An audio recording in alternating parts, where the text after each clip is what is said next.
almost the time for Paper Mario Thousand Year Door to launch. Today, we're gonna share our final thoughts about what we're most excited about, what we're like a little bit nervous about. And there are some mysteries to be solved too. There are some mysteries to be solved too. Yes, the clock is almost about to strike midnight on the big release for this game that feels like it's been going at a snail's pace. Oh my God, the wait for this game to come out. It's like that scene in Titanic. It's been 84 years. But we are almost there, and yeah, it's going to be fun to look into it. And then next week we'll have our big, impressions episode Meeting coming. our expectations. Back to back on Paper Mario. Wow. Yes, I have high hopes and high expectations riding on this game that was such a big part of my childhood. You're essentially playing the game for the very first time. So I'm really looking forward to seeing like what our differences of this experience is going to be. Yeah. Yeah. This episode is sponsored by Squarespace. More to come from them soon. But let's not forget the important things here. It's your birthday. Still, apparently. Wonderful birthday month. Birthday month. To the bitter end, birthday month. We will have a video coming. We are making this a Super Kit and Krista 64. That's very serious. Of you getting your big birthday present from me. I'm nervous. I'm getting nervous. This is going to be a different kind of gift, a different kind of experience for you, and I think something is going to be really cool. I don't want to say anything more because what does that mean? Even a whiff of a spoiler. I don't want to send that your way, but people, you will not want to miss this. Until then, I have one more small little thing to tide you over. They're not little. And I couldn't even hide this one. Well, you came trouncing in here. It's so big. I can't hide it. Okay, should I shake it? Sure. This was not something that I was expecting to get, but I just kind of stumbled upon it and it had real Krista energy. It did? So I thought, yeah, this could be cool. Yeah. Slash me. Once again, this great wrapping paper. Oh. I love the wrapping paper. You have blacked out your address. I will hold it. As you wave it, I was like, she's going to wave this in front of the camera. Something just came. Well, just open it up.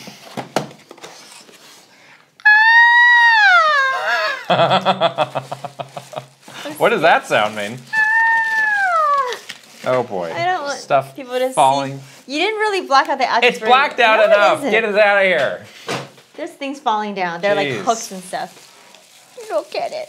Huh? Look at it. Oh, I know what it is. So I have looked at it. This is so me. This is me in like a nutshell. It's Kirby holding a giant knife. Exactly. It's a neon sign. And this one. we can swap out. We can swap it out. There's some great things happening in neon signs these days. This is so cool. I don't know. It's so me. I didn't look closely at the fine print of who made this. It's okay. I'm not going to. It doesn't matter. It's okay. It doesn't matter. It's Kirby with a giant knife. And we have to have it. And yes, that was exactly my thought process. Exactly. So there you go. Wow, I love this. Look at it. We'll do a little close up of it, like lit up and stuff, because it is very cute. This is a very interesting texture. Yeah, I don't. What's in a neon sign? Actually, this is not. It's not really. They have changed the technology of neon signs. It's like LED, which is good. Neon signs are like dangerous. You don't want that. Really? If you break a neon sign, you inhale the gas inside. I think you could die. Is that like a helium situation? I think you could die. Oh, well, that's beyond a helium situation then. Okay. Thank you. Yes. It is so me. Next week, there's nothing. I'm just telling you right now, there's nothing. No. That's it. Birthday Gravy train is over. Oh, no. Pretty soon you're going to be defaulting. Well, it's still birthday year. What you got? Unbirthdays. 364 unbirthdays.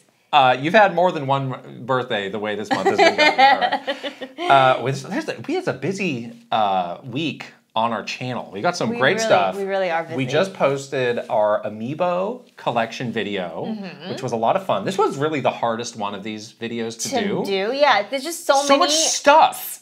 Things. We had over 200. Like tiny. We had over 200 things. We're like, oh, we can film it right on this table. And then I got literally half of it out, and that was maxing out the table. Every little inch on the table. So we basically had to do like a huge a reset. It was hard. And like replace all of the Amiibo. So we have we counted over 200 Amiibo. We were obviously at Nintendo when Amiibo first launched, and we kind of went through all of these different launches for Amiibo. You famously had a very awkward moment involving an Amiibo. So yeah, it's a lot of memories, a lot of cool things in our collection. I was happy to look back on some of the very unique ones that we have because it's pretty rare to find them nowadays. Yeah. So are we going to do more collection videos? Are we going to take a little break? I don't know. We're getting into this busy June announcement period, we might need to be devoting more of our time to that. But one day we certainly will. These have been so much fun, and we're so glad that we were able to share that with all of you guys because you guys seem to have loved it as well. Yes. Yeah. We also have a video that's out now that maybe you've seen of us playing Shrek 2. Finally. The video game, the movie, the game on the Nintendo GameCube. Right, the original GameCube game on the GameCube itself. It was a birthday present from you to me, and also a birthday present was you playing with me because I had to kind of twist your arm a little bit on this. And now I know why. And you had some thoughts and feelings as we were playing through it. We had some moments. It was fun. It definitely holds up, I think.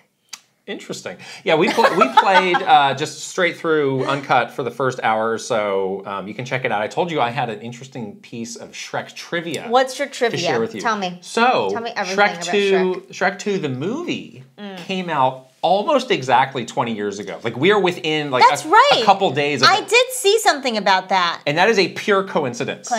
Yeah. A pure, just dumb coincidence. I think it was like May 20th or something was the Shrek 2 movie anniversary. And I thought that was like, we may have been filming that video or editing this video on the 20th anniversary. It's true. Ridiculous.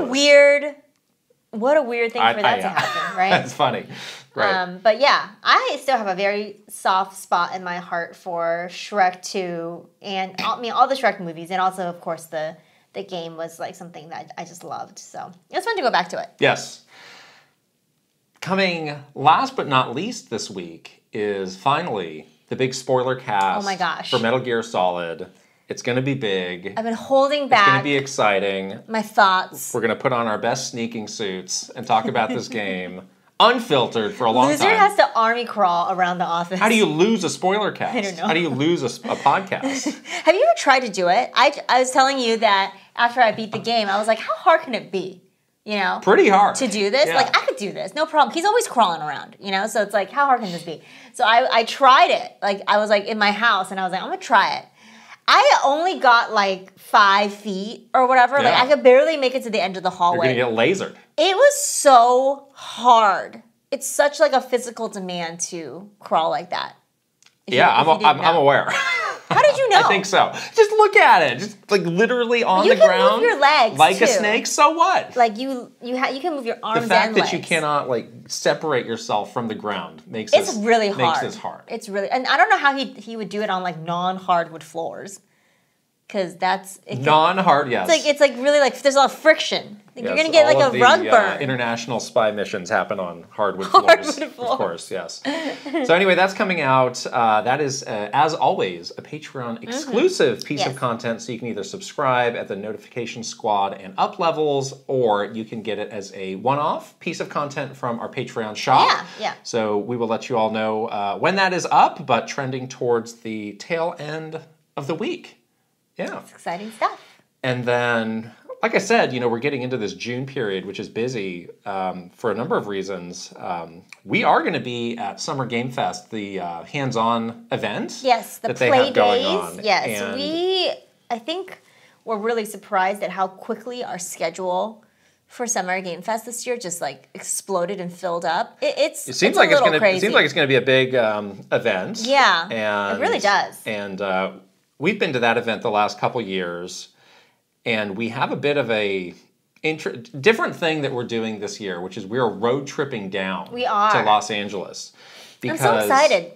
Whatever window of time that we decided to book our travel for this, it was so expensive. The travel gods were not happy with us. No, it was ridiculously expensive. This is the flight from San Francisco to Los Angeles. 45-minute flight. It's literally an under an hour flight, and no matter what airline you looked at, no matter like what, thousands it was $1,000. I could go to like Paris for $1,000. Are you kidding me? I'm not going to LA so for $1,000. we said no, we're not going to do this. Ridiculous. We're going to road trip. Yeah, that'll be fun too. Because we did that one year for E3 and we had a lot of fun.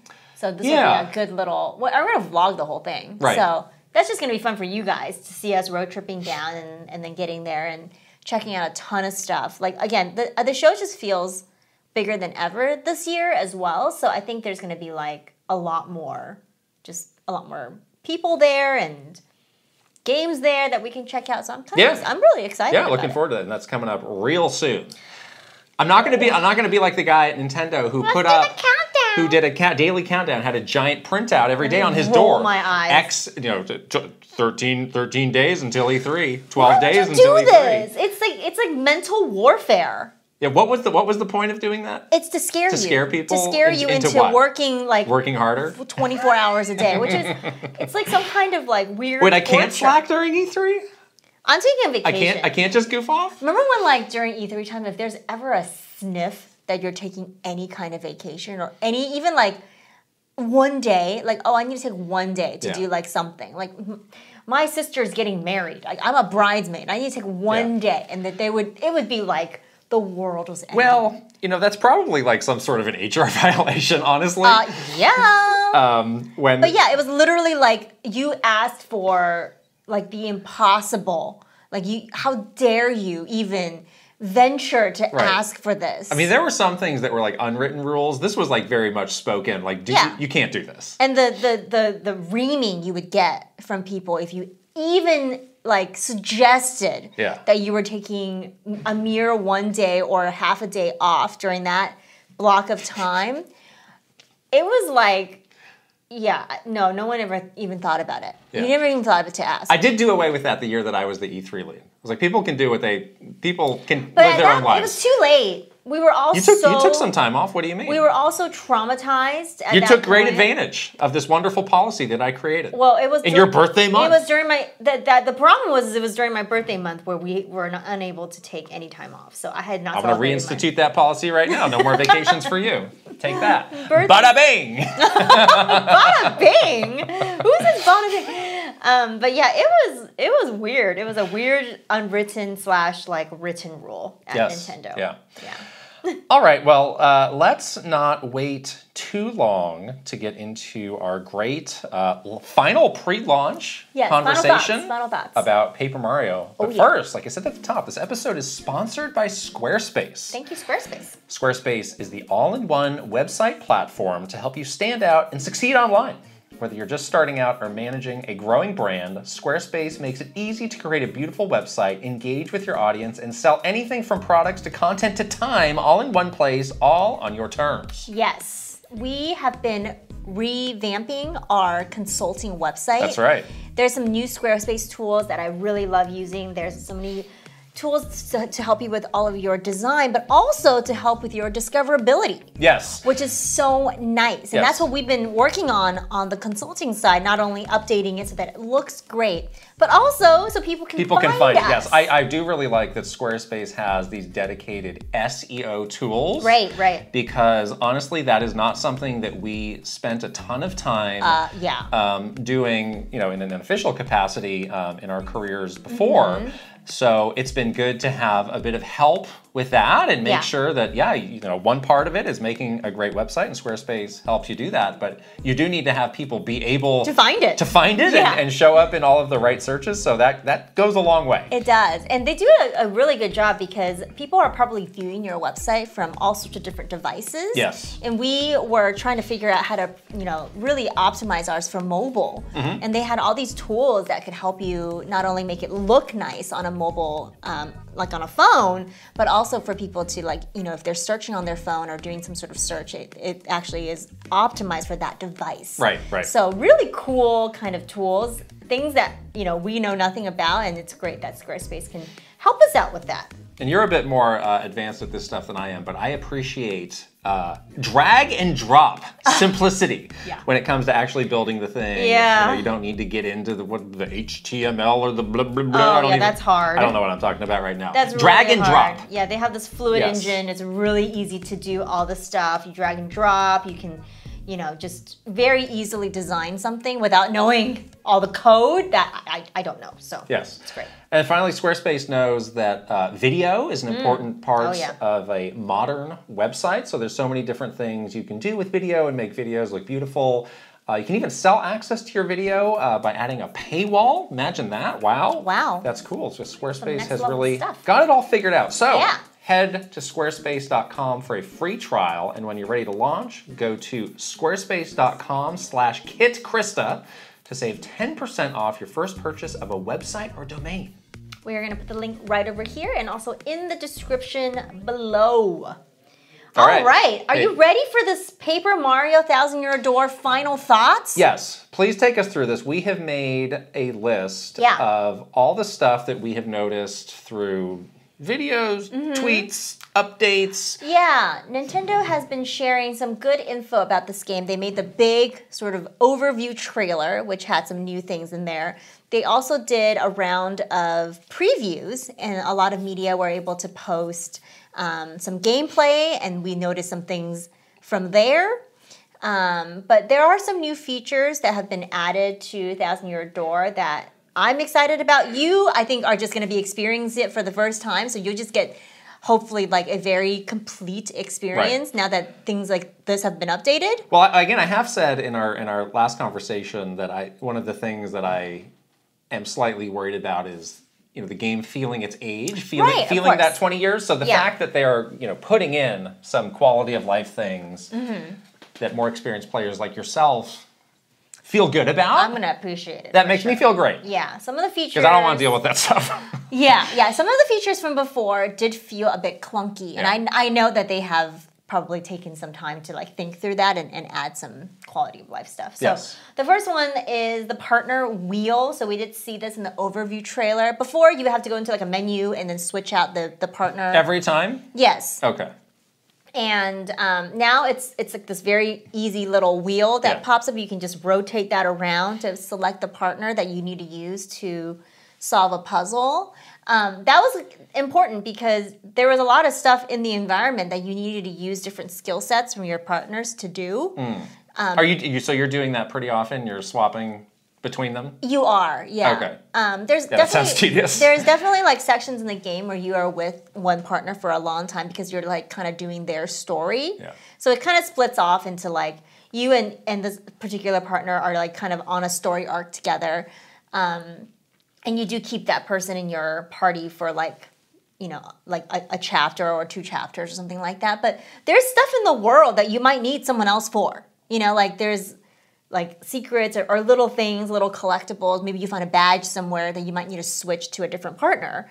And now they added this partner wheel, so hopefully that's easy and like encourages people to explore more. Because sometimes it's like, oh, just come back to that. Oh, that's a good point.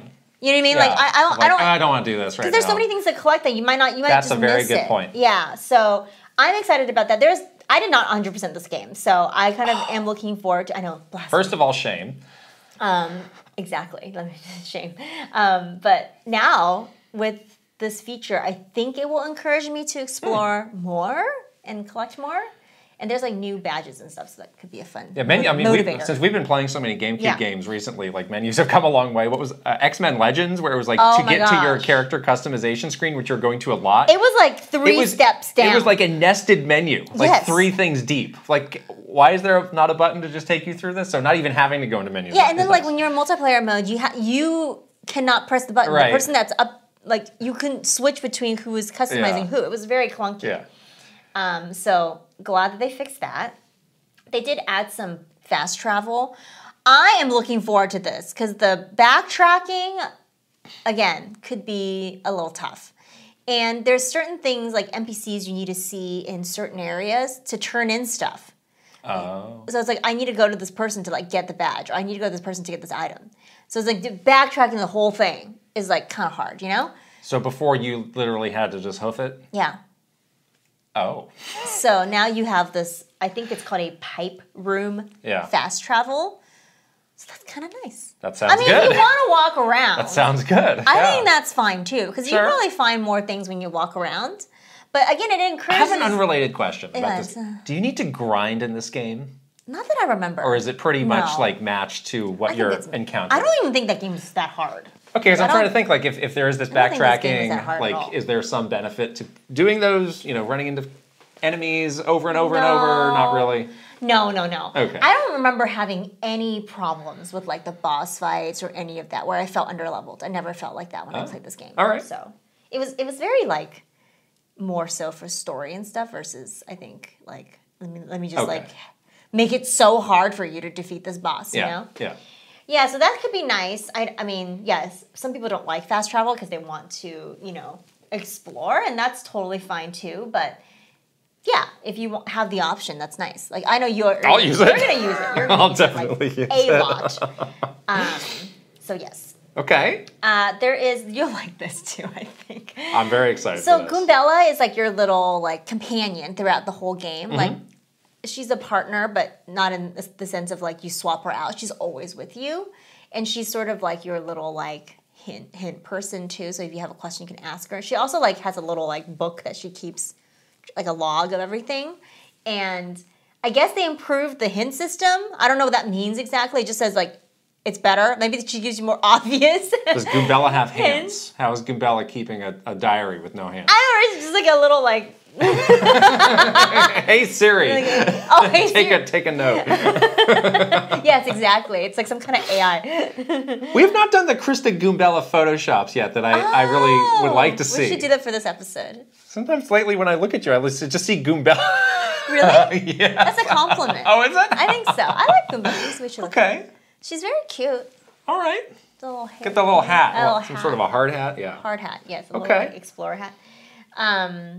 So yeah, that could be good for you too, because there's some puzzly things in here that I didn't think was hard, but you might think is hard. I'm quick to frustration when it comes to that sort of thing, so I'm glad to try it like once or twice. Yeah. But if I can't figure it out, I'm like, I'm either gonna look on the internet or get really annoyed. Again, this good news. This game has been out for 25 years, so you will have like a very thorough IGN walkthrough. Now the internet exists. That's great. Yeah, 20 so years later, you don't need to have any fear, and you have me. I can help you. There are so many pop-ups when you're looking at it like one of those things. They know. Well, this is where like IGN makes a lot of money on guides. Like that's secretly like a huge cash cow for them. Yeah. But it's basically unusable. I know. When you're trying to like read some directions it's like and it's like two pop, pop, pop, pop, pop, pop. And then like 15 ads, and then like 2 more lines. What is happening right now? And then sometimes it like pops up so you lose your place, you know? Yes, it'll go back to the top. I know, and you're like scrolling. No. Yeah, I feel the pain. But hopefully you don't have to use it because you have Goombella. She'll give you the hints. The Pianta Parlor. What is this? I don't know what this is. So this is an area in the game. You'll meet a character that I really like. I don't want to say too much. And that storyline is actually quite funny. But you go to the Pianta Parlor, which is kind of like Vegas-y. It's like, it has like little like slot-looking machines. But I guess they updated it so it includes like that game from Mario 3 where it's like the match 3. Yeah. So they've sort of. I was weirdly good at that. I was weirdly good at that. That's game. pretty hard. I was like a savant at that game. I got it like every time. I was like weirdly good at it. I like the tweets that are like, so when did your anxiety begin as a child? And it just shows that. Like, yeah. That's about right. The music though. So it's like that now. It's like that now, but I think there's like other little mini games in there and stuff. So, but it's very that's in a single location, or that's like all over the place. No, it is in a single location. It's in one of the chapters, but maybe you can fast travel there now, which is kind of fun. Yeah, okay, I don't know. Yeah, but that's cool. We saw this in the overview trailer as well. They did add these new like art and sound galleries, which is nice for a remake. There was like character art, like concept art and stuff like that we saw in there. That's just an easy win, you know, for a game like this. When I first saw this, I was like, yeah, who cares? But then they had some images of it, and the fact that it's concept art helps. Because a lot of times it's like, well, here's the character that's right on the box. You see it again, and it's really like, who cares kind of stuff. But, I like that. They had some cool stuff in there. I'm excited to just like leaf through that. Yeah. And the sound stuff is cool too. Like you can see like all the tracks. You know, the music in this game is really, really good. So yeah, it's kind of nice to just have a little nod and wink to the history of this game. Yeah. Like let's not completely forget that it's a remake and stuff. So, our favorite Shadow Sister, Vivian. We need to know about her. There has been some screenshots. I still don't know where this came from. This footage came up. I don't know where this footage came from. I believe this footage came from a European media outlet that went to a preview event. Okay. And played through some of the game and saw some dialogue. So that we do have this image here where it compares the old dialogue with the new dialogue. So it's interesting to see how Nintendo is going to handle this. Looking at these screenshots, it's still not completely clear to me how they're going to represent Vivian. I hope that they represent Vivian correctly. So before, we have like a side-by-side of the exact same scene. Right. In the original GameCube, it says, the might of the 3 Shadow Sirens will be more than enough to win the day. And then in the new version, it says, the might of the 3 Shadows, relation withheld, will be more than enough to win the day. Right. Look at how much better the backgrounds and like the floor looks. The background, that's really what's catching my eye. The visuals look great, of course. But yeah, there is a lot of discussion around Vivian's representation and how she should be represented. And Nintendo has been really weird about this because it was translated differently in different regions in the original GameCube game, which was odd. And now it seems like they're kind of changing it up again with this new dialogue. I would just like to, I need to understand this more. I need to like read all of the dialogue, I think, to really see how they're going to be representing Vivian. But I really hope that they do the right thing and represent her correctly. Well, it's interesting that this came up in this one single preview because it seems like this would be a common question that you would be getting in these previews. Right. So again, I'm a little suspicious of what exactly came here, why they got the scoop on this, whatever this outlet is who got this. So we shall see. Yeah, they might have had some weird embargoes around this too because they know that it's going to be sort of a point of discussion. Right. And maybe they want to make sure that people play like the whole chunk of dialogue. That's what I want to see. Like I want to just, really read all the dialogue around Vivian and see for myself how Nintendo has handled this, Yeah. One screenshot is a little bit hard for us to judge. Sure. Okay, so we're gonna learn about Vivian once we play the game for ourselves. The GameCube badge. So they added a new GameCube badge, which is very cute. So there is this, big thing around badges and collecting different badges in this game. Very similar to Wonder, which is kind of cool that this game kind of predated that. How many of these can I equip at once? I can't remember. Like, is it? It's not like one at a time, though. Is it burdensome to have to put this badge on to get the different music? I don't think so. Okay. Yeah, I don't think so at all. I think it wasn't like hard to swap. Because Wonder had like there were times I wanted to really mix and match those, but you can't. Yeah. You're a bit capped on how many you can use. Right. I don't think it was as like restrictive as Wonder. So because there's so many badges to collect, but you can basically put the GameCube badge on to toggle the original music, which is kind of cool. Right. Yeah. You said the music in this game is very good? Very good. Okay. I really, really like they have some really great like battle themes, like overworld themes were really, really well done in this game. So I'm looking forward to hearing it again. Yeah, I'll definitely check this out. I feel like my point of reference is a lot of the Square Enix games where they have a similar feature. And I have always, in every case I can remember, I've always gone back to the original music just because I haven't loved kind of some of the instrumentation choices, but who knows? I mean, this is a different game made by different people, so there could be some good stuff there. Yeah. Either way, I'm experiencing it for the first time, so that'll be fun. Right, so there is new music. I think they redid themes from like Rogueport, some of the battle themes. Like they did redo. People were saying there might be different like variations on the battle theme depending on the location you're in. Right. Obviously, Rogueport is like the main hub, and that's like kind of your starting area. Like your first taste of the game is Rogueport. So I think that they may have redone some of the music for that to make it feel like really fresh, and that's cool. But I don't know, the original music was so good. I'm happy to just listen to that again. Honestly. Yeah. Okay. Cool. So that's all of the newer features that we have caught, kind of since the time of the overview trailer. Yeah. Very, little bits and pieces here or there that maybe on its own is not huge news, but I mean, we just went through like eight different things. Yeah. But when you put those all together, it does make a difference. Mainly quality of life stuff. Yeah. Some cute little references to, you know, the history of the game, which is nice. But I don't anticipate Nintendo to like upend this game in any way. I think it's going to be very true, hopefully, to the original experience, but with some quality of life updates. Right. Okay, so another thing that's happening with this game, we're kind of cherry picking a piece of the news to put here.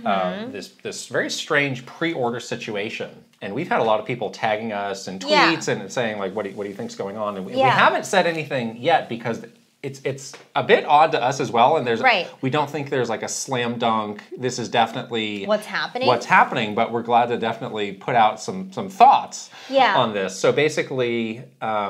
A lot of retailers have sort of abruptly changed their pre-order situation.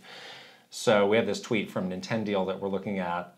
They're sold out at Target. Amazon canceled the pre-orders for the game in March. That's a long time ago. Walmart was the one that people were focused on because they just last week canceled all their pre-orders and said that Nintendo will not let them sell the game online, but the game is still up for pre-order at Best Buy and GameStop. Yeah.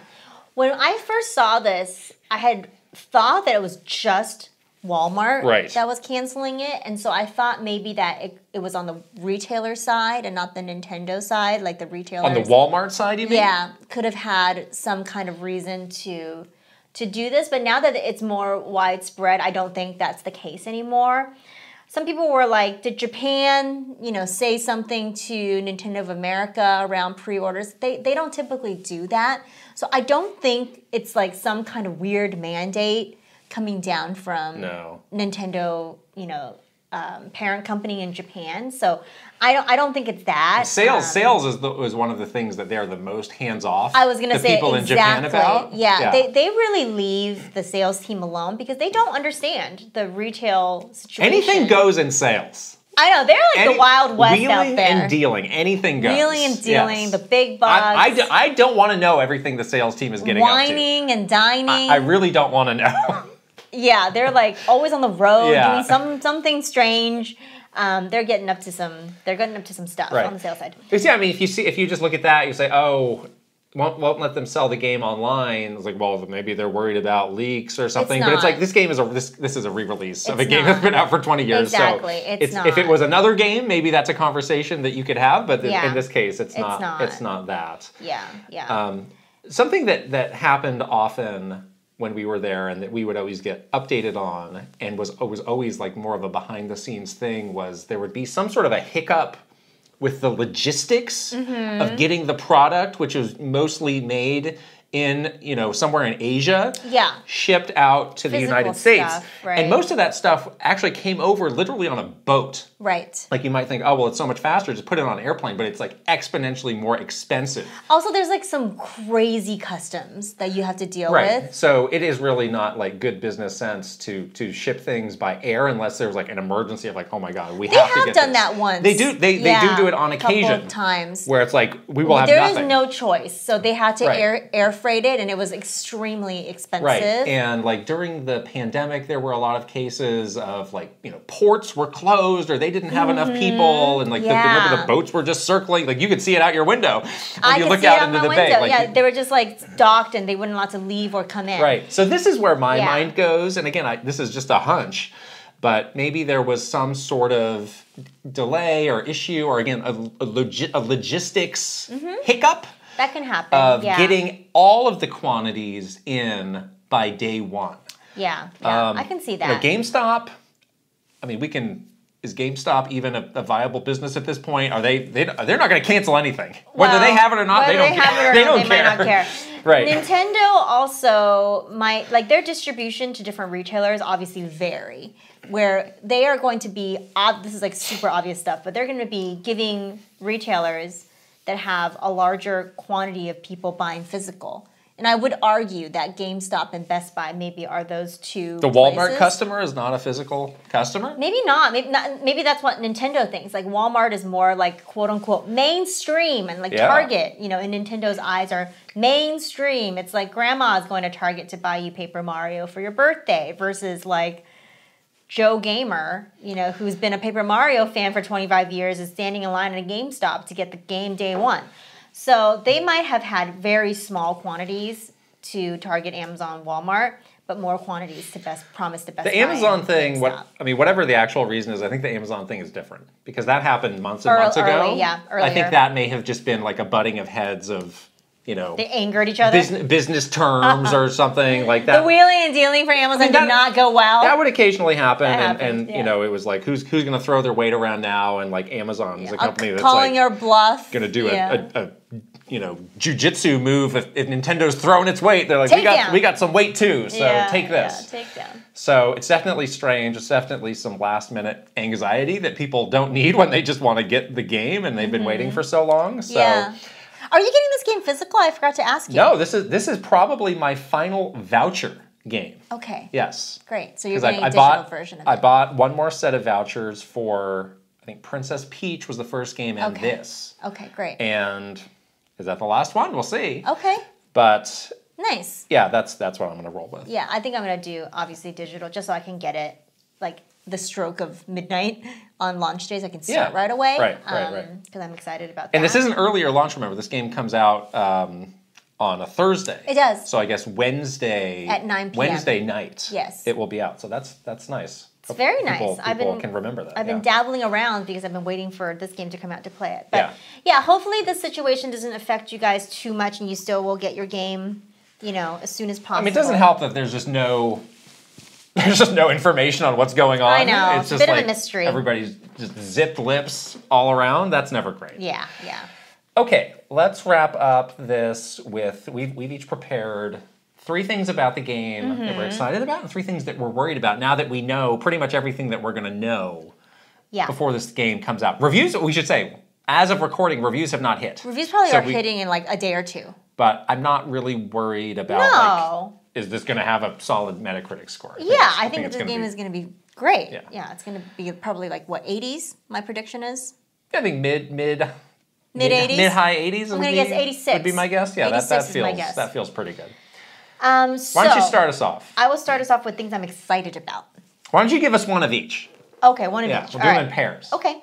I'm definitely just generally excited to experience this game again, and from all of the different, visuals that I've seen, whether it's gameplay from actual people or trailers or, screenshots or whatever, it just looks so beautiful.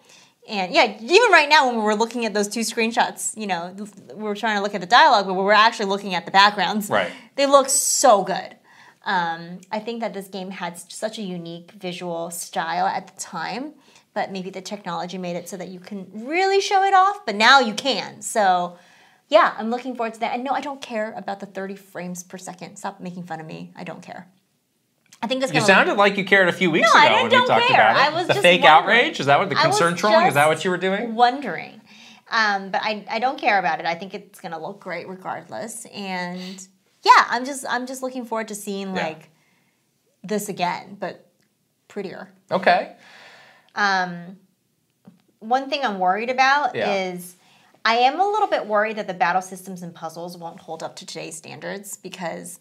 Oh, the battle system, that's interesting. I think that I like the battle system, but we've played so many amazing RPGs this year, like masterclass RPGs with some of the most unique and ingenious battle systems ever. I would say like Final Fantasy and all that stuff had some really like cool, battle systems. So what do you think? It's like too simple or what about it? It might be too simple. It might just feel a little bit like it wasn't boring to me when I played it originally, but now, we've experienced so many different types of these kinds of battle systems, so maybe it's not as fun anymore. I don't know. I hope it's still fun. That's a big doubt to just cast out there at the last second. Does this game actually suck? No. I mean, the game is so much more than just the battling. The game is really more about story and character and dialogue. Battling, I would say, is only about 30% of it, if even that. So regardless of whether or not it's like a little bit boring, Also, I feel like we have been a little bit like traumatized by the Paper Mario games that came after this, where the battle systems were like kind of tedious. Yeah. I remember in my memory, my beautiful rose-colored memory, I remember battle system being very not tedious and really fun. And I remember as I was playing some of these newer Paper Mario games thinking, gosh, if we can only go back to Thousand Year Door and have a non-tedious, non-boring battle system, that'd be great. But I hope that that is accurate to what it is. Yeah. I hope my memory is accurate to what it is. Yeah. You know, because who knows? Okay. On my excited side, I have the graphics. Because, yeah, the graphics, for sure. Like, seeing this game kind of before and after GameCube and now, like, it is pretty striking. Yeah. And, I mean, I still think that the GameCube version at the time looked great, but there were things to, you know, make it all look a bit sharper and more colorful and vibrant, and it really does. And especially in some of those later, like, there were some scenes, I think, in the overview trailer where they were showing different settings. I was like, wow, that's really beautiful just to look at. So, just the eye candy part of it is something that I'm excited for. On the worried side, I hinted at it before, but just that you know, 20 years, anything that's clunky is going to feel a bit clunkier today. Yeah, and it seems like they've gotten ahead of a lot of that with these quality of life things. But I wonder, like, are there a couple things that maybe slip through the cracks? We'll find out. But that is something that I do have in the back of my mind. Yeah, for sure.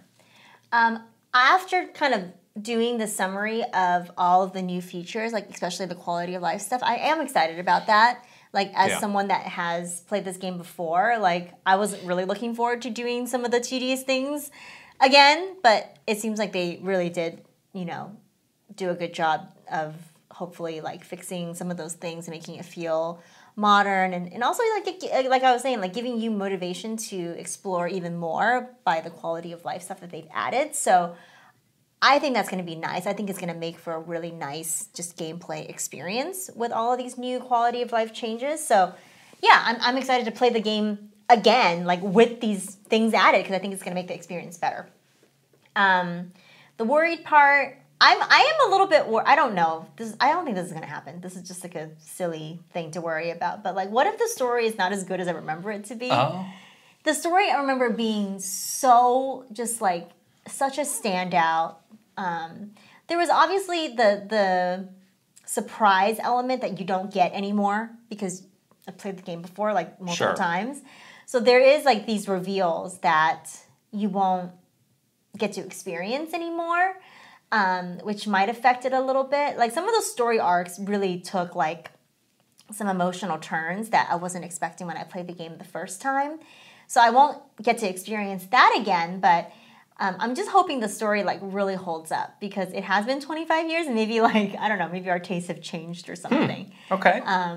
But I just have such, like, I hold the story in such high regard for this game. It's on such a pedestal for me. It would be really sad if it didn't hold up. You know? So. Okay.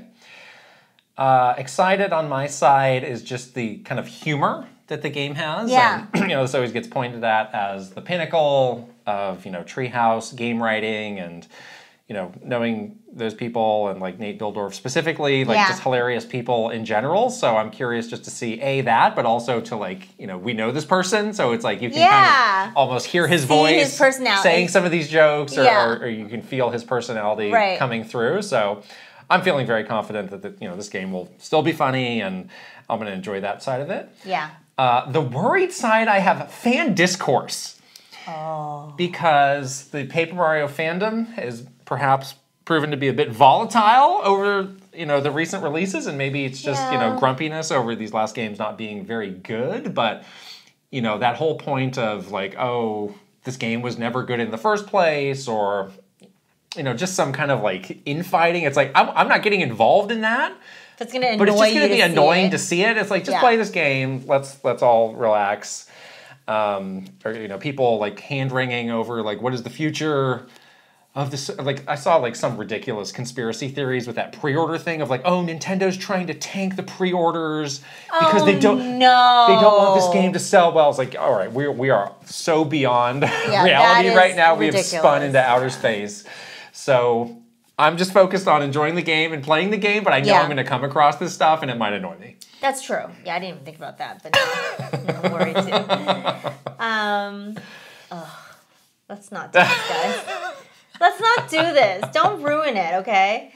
I'm definitely interested. One thing I'm excited about, or the last thing I'm excited about, is I'm interested to see if like some of the things that I found that I discovered in the game the first time will still be there.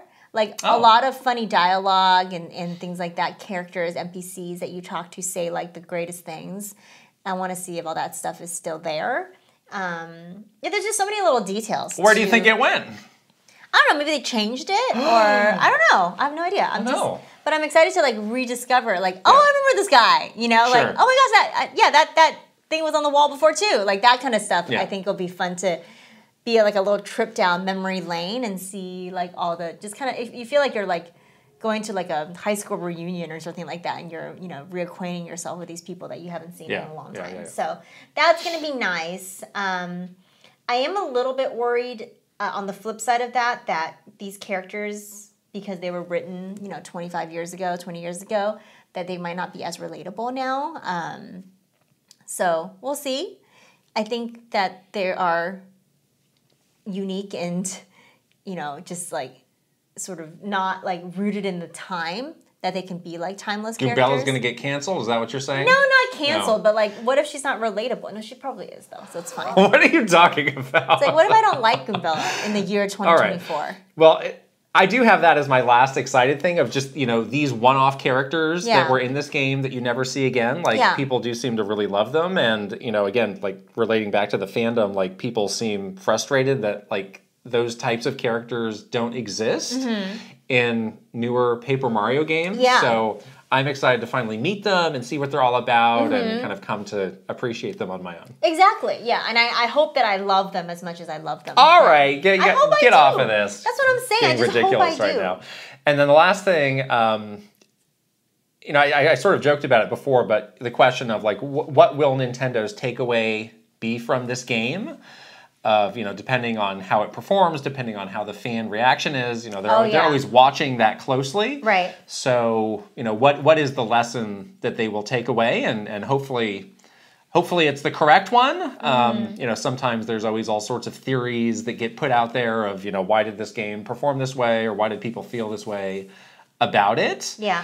And again, like I haven't experienced the game, so I can't say for myself what it could or should be, but. We know that sometimes they're not always right. So that's true. Hopefully they are, on the nose with the way they're looking at that. Hopefully this game performs really well too.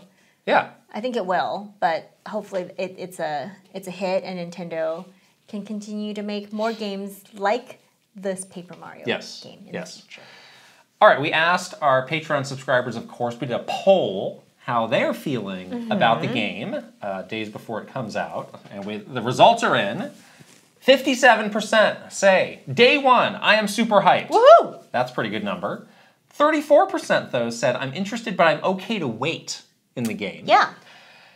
6% said, I'm not feeling great about this version of the game. I'm going to sit it out. Oh. And then a mere 3% says, I'm optimistic, but I want to see some reviews before I buy. Interesting. So that means, 90-something% of people are pretty... They want to buy this. They're pretty interested in this. Yeah.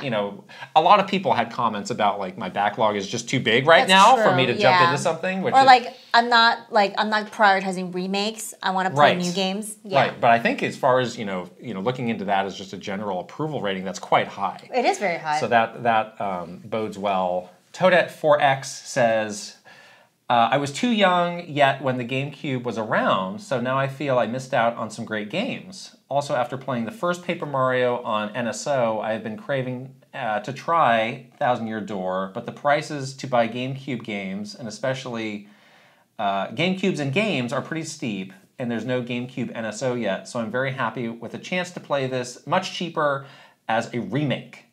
Perfect. Yeah, it's very true. I mean, 20 years... Like, a lot of people have come into gaming for the first time over the past 20 years. So, yeah, a lot of people getting exposed to it for the first time. Also me. Also you. Correcting my mistake. And you even have a GameCube version. Literally on the game. Oh, well. Zelgarath says, this version of the game looks really good, and I think people should get it, but I'm probably not going to play it myself. This remake doesn't look all that different to how I picture the original game in my mind's eye, and it doesn't seem to have any new story content. in contrast, I did play Mario RPG for Switch because the difference in the art styles from the original SNES version to the Switch version made the remake feel like a different game. Interesting. That's a good point. Yeah, that's a very good point. Cerulean Dragon says, I'm sitting it out as I have had enough games to play right now, and I'm just not in the mood for an RPG. I also am not 100% on board with Nintendo's path forward with GameCube games. Even if the game has a few new features and touched-up dialogue, I think a lot of fans would have been more than content with a straight port, similar to Pikmin 1 and 2, that were priced at half the cost of this. Then we have Metroid Prime, which got a whole remaster too, priced at less than this yet again. I get that there's the Mario tax, but I wish Nintendo had more of a plan for GameCube re-releases versus some being ports and some being remasters and some being a limited time offering. It's a mess. Yeah, I would agree with that. Those are some good points made there. Yeah. And then finally, Tuskoob says, the old saying, vote with your wallet. I really want the style of Paper Mario to become the norm again, so it's worth putting my money where my mouth is. That's also very true. true. Well said. Yes. Is this game $60? You don't even know. How much is a gallon of milk? Do I dare ask you this? I don't buy milk. Oh, yeah. I buy macadamia milk. I don't. So I don't know. Milk from Amazon. Anyways, let's not go too far down this path. It's going to be bad for you. But it's $59.99. It's full price. It's full price. Yes, wow, that is. is expensive. It is. That is expensive. It's not. I mean, yeah, you guys are right. Well, we have put out a lot of hot air about this game before it's come out. Yes. And that's finally going to change. And yeah, you can check back next week for our big episode with all of our gameplay impressions. Can't wait. Yeah. A little nervous, but I can't wait. You seem to be losing sleep over this. I'm getting, as we get closer, I'm getting nervous. I just don't want this ruined in my memory. Maybe you shouldn't play this. No, I'm going to play it. Okay. Let's move on to games we are playing, actually, for realsies now. For realsies, yes. Start off with my continuing adventures with Animal Well. I have continued as well. And this has been a very interesting game for me. Yeah. So let's see, we're on like week 3 of this now. So 2 weeks ago, we just got the game and I dabbled with it and I was like, this is not for me. Right. And then all the reviews came out and people were saying amazing things and I thought, wow, I should give this game another look. And I did, and I've continued to play it since. And whenever I play this game, I always feel like I am on the precipice of like hitting a wall. Hitting some point where I am not going to be able to get any further. Yeah. Like, all right, I've had a pretty good run so far, but this is where it ends. And I think that, goes back to a lot of the talk about this game being very puzzle heavy, and I do not perform well with puzzles. My brain does not click well with a lot of puzzles often in video games, so I'm like, this is gonna happen. I'm gonna hit a point where I just can't do it anymore, and it's gonna become really frustrating, and I'm gonna wanna stop. But that has not happened yet. Right. I continue day by day to keep going back to this game and playing it, for quite a good chunk of time, and it's going fine. And I'm finding more of the items. I'm finding myself in different areas of the map. I am having a good time, so I think it'd be absolutely hilarious if I'm able to beat this game. It's not very long. Well, that's another thing too. I did look up how long this game is, and I've seen people say 6 hours? Around 6 hours. I'm pretty sure I've played for at least 6 hours at this point, and I don't think I'm. So you're supposed to. There's like these 4 flames that you see, like right when you start the game. I haven't gotten close to any of those. Oh. So maybe that's something that happens kind of immediately all together at the end. I don't know. It feels like I still... But it does feel like you're making progress. Yes. It feels like I still... Is the thing. Yeah, I don't have many play sessions where I'm just wandering aimlessly. It's always like, okay, I have this thing now. Let's go back to this, and see if I can do something. Right. And most of the time I can. So it's just a very unusual... session by session, a very unusual thing and experience for me to have with a game, but also an interesting reminder of it's not what you expected. Definitely hear what people are saying about a game, but if you're curious about it, you should come to your own conclusions. You should experience it for yourself. About it. So I would like to try and see how far I can get before Paper Mario comes out. God, maybe I can beat it. Game. I don't know, but it's a fun mystery to try and unravel. Yeah. I've been playing too, and I've had the same sort of initial impression as you, where it's like, oh my gosh, this map is overwhelmingly big. I don't mind the puzzles. I was more concerned about the platforming. I've had no problems at all with the platforming. Which was a challenge for me even at the very beginning. I have heard some people say that, though. It was immediately at the beginning, I was like, oh, this is so hard. There are a lot of jumps that you don't have much wiggle room. There's also something about the character's physics where it feels very heavy. Oh, I like the physics. I think it feels great. Okay, it feels a little heavy to me. Like the character just feels like a rock. Well, it's like a blob. It has some bounce to it, maybe. It's like there's something about it where there's like a little squishy. The weight of it is like you don't have any leeway at all. What is this character? What is it? It's a little blob. It's a little blob. Okay. What? Yeah. What is it? Is it like a thing of goo? Is it like a Jello cup or something? Maybe. Yeah. There's something about the physics that is not bad in any way. It's just hard. Yeah. Is the thing. If you're not a good platformer, which I'm not, it's hard. And like sometimes you do have like a timed thing that you have to do, or you have limited time to do a platforming thing, and I can't do it, so I die a lot, which is fine. And yeah, I think we're challenged in different ways in this game. Whereas like I have no problem like solving the puzzles and like generally understanding where to go, but I know where I need to go, but it's hard for me to get there. Okay, two different problems. So I am also slowly making my way around. I don't play for very often, very long. Sorry, I play every day, but not for very long. So yeah, I don't know exactly. I don't feel aimless, but I also don't know like what the conclusion could possibly be. So I'm just kind of like. I mean, this game has no story, kind of at all. Yeah, I'm just gonna. Who are these animals? I'm just gonna follow this bunny. Why are these animals here? I don't know. Or whatever that thing is. I'm like picking up a firecracker and some other little things. Like this switch here. I don't know. I'm like just kind of like milling about. But I just feel like I'm moving forward. So that's good. Yeah. It's a little bit unforgiving too, because if you die, you have to go back to like a save point. I found the save points. Sometimes you'll look and think, "Oh gosh, I'm really far from where I died, and now I have to go back there." But once you go, it takes you under a minute to get there. It's not that generally. That far. Yeah. So, but it's not like you respawn right where you left off. No, you know what I'm saying? So you have to like track back. Yeah. At least track back from where you last saved. I have sensed maybe like a change in mood of it feeling a bit more sinister as I get into some of these places. Like maybe it's more of like audio cues, but there's more just like gonna be all right. Random like scary animal sounds. And I found also like there are these like moving platforms, and there's like a mouse on like a hamster wheel thing. So it's like these animals are being forced to work to power this place. Are they in like some sort of lab? I don't know. I don't have a clue. I told you about this. This dog. So there's dogs all over the place. Oh yeah. That's right. And I experienced something similar. I think it was with like a giraffe or something that had a long neck. Yes. And to get by it, there are these holes that you take you underneath, like a gopher would go into, like a hole under the ground. And I saw the dog, and I went into the hole, and I thought, oh great, well I can just go around it. And then the dog. It was like a Dachshund sort of thing. It went into the hole and was doing like a little worm move. It was chasing me, and I really didn't like that. And it was going really fast. I was like, this is one of the more uncomfortable feelings I've had in a game in a while. It's a little gross. Getting chased by this really fast worm dog in this underground tunnel. I don't like that. That's like the eel situation all over again. And then with that giraffe thing, it just bent over and stuck its head in the hole, and it was like chasing you. Ew. It made me feel weird.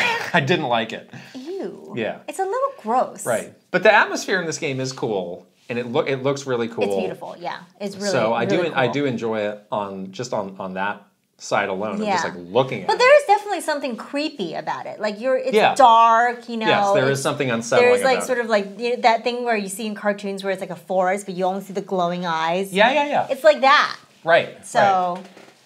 Yeah, and sometimes there's animals that you can't interact with, and it's like, why are you they here? In the background? Or there's like a duck. There's this one duck in this one place, and I'm like, why are you here?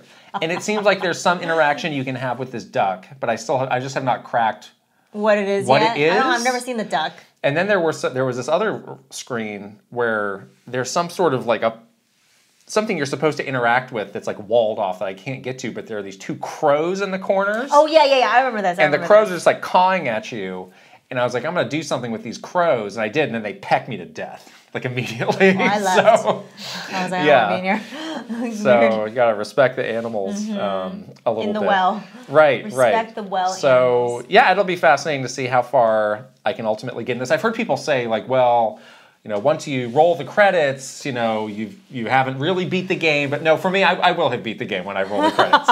Because I think one of those. I think that other stuff is going to be way too big brain for me, and I'll probably watch a YouTube video. There's some sort of something going on. What it is? Is this like the inside of like a some sort of like I don't know, crazed maniac or something? Yeah, who knows? I do want to see what kind of the big picture secret. Some kind of galaxy brain of it all is, but I'm not ready to look at that. Right? Yes. Yeah. Okay. Interesting stuff. Yes. You played this game too? I did, yeah. Right. Super Mario Land came out on NSO last week. There were a couple games. It was that, baseball, and the Astro Alleyway, which is like that. Like I played that all three actually. Right. They were all 1989 games because it's the 35th anniversary of the Game Boy. They're a bit late on that. Just saying. But that's why they put those out. And yeah, Super Mario Land 2 was one of the early games on Game Boy NSO, but not Super Mario Land. So I actually had never finished this game before. It's really short. So it's I like sat 45 down minutes or something. and did it. And I'm glad I did because I could renew my membership card of the Super Mario Land Haters Club. This game is not fun. It's refreshed. I've seen a lot of people kind of revising their opinion on this game now that it's out again, of like, well, you have to keep in mind this was on really limited hardware, and this was like the first game, and this was the building block for blah, blah, blah. Why was the fireball so dumb? It's a super ball. It's like a bouncy ball. I don't like it. We did our video rating Mario Power-Ups. We had that very low. That was an appropriate... It's not fun. That was an appropriate rating, yes. It just it doesn't to me feel like a Mario game. Like exactly. Mario game has this really pristine feel to it, and there are just some things about this that don't feel right in Mario or any other platform. The physics are super off in this game. Specifically, if you walk off of a ledge, you drop like a ton of bricks, like a stone. But if you jump off the ledge, you jump at a normal kind of slower pace. Yeah. I'm saying the physics are the very way you strange. move and jump, and it just doesn't feel right. The direction changes when you change directions. It's like a weird slide. It's like, fully aware, like this was not kind of the core Mario team, and yes, very true, like they were trying to figure out what this system was, but I do have a pretty vivid memory of myself experiencing this game in 1989, as it was coming out. I went over to a friend's house who had a Game Boy. He got the Game Boy kind of, again, like as it was coming out. And like there would have been no one better than me to become a huge advocate for the Game Boy and Super Mario Land, just obsessed with video games, love Nintendo, love everything Mario. And I played this game and I was like, yeah, I don't need to get this Game Boy. This ain't it. So like I think there is no pure like vision of how I feel about this game than me in 1989 playing this game. You're like, I really don't remember playing this game. I think I'm good. I think I was. But combine your experience of playing Super Mario Land with that original hardware, like where you can't see it. It's got the ghosting, and like every little thing that you found frustrating on the Switch version just becomes 10 times more frustrating. I can't do it. Right. I'm sorry. So I'm happy that they re-released this, so people can see it. It is like historically important, but not really a game that I would want to go. I do like the little side-scrolling, like the submarine and the airplane stages. That's cool. I like those as a change of pace. The music's fun. Yeah. So Sara Land? There, I said something nice about it. But that's kind of all that I have. Yeah, but if people are curious about this, like you can beat this game in under an hour. It's very not fun. It's not a fun hour. And the rewinding is nice if you find yourself getting annoyed by I was very annoyed. The physics or whatever else. I was very annoyed. Yes. You did something fun. You went back and played through Little Mermaid on the NES. I finally commandeered the Little Mermaid NES, and I wanted to this is a good birthday weekend thing to do. Yes, it's a very nostalgic childhood thing for me. And, we dabbled a little bit with it when we were doing some videos of our scavenger hunt, but I have not played through this entire game for... I don't know, 30 years, however long it's been, probably 30 years. So yeah, I went through and I beat this game from beginning to end. I did my own playthrough of the game again. still holds up. You finished it. Finished it. Yeah. It's good. Is it hard? Later levels get a little harder. Yeah, I'll bet. But I honestly was really surprised that it really did feel like I have played this game to death, like over and over and over and over and over again when I was little, and I wasn't sure if the gameplay would hold up because it is a little but no, it's actually it's a legit fun. Like the mechanics of you like swishing your little tail to put things in a bubble and then using it as a projectile is very unique. Yeah. They had some very interesting boss fights. Like one of the worlds I totally forgot about is when the sea gets frozen by Ursula, so everything's icy, and you actually have to jump out of the water and slide on the glacier. Your little mermaid is like this, and you slide across. Flopping around. Yeah, you have to flop around on the glacier, and then Flounder is oh, it's slippery, be careful, Ariel, and you're sliding around. And then the boss you beat in that level was this walrus, and you're doing this slide thing with it and throwing projectiles at it. I was this is a very interesting boss fight. This is very unique. So yeah, I actually really, really enjoyed it. And that game also is quite short, so you can do the whole thing in I don't know, 3 hours. Nice. But yeah, it totally holds up. So now I've begun more Disney games because I have the itch now. So I'm playing Mickey's Magical Quest. Which one is that? That's the SNES one? Yes. Where you're riding a big tomato up front? There's a tomato. And I really like that game. You do the beanstalk. Yes. I'm in very early and it has the transformations. Yes. You're the magician or the yodeling mountain climber. Yes. Oh my gosh, you remember so much about it. That's amazing.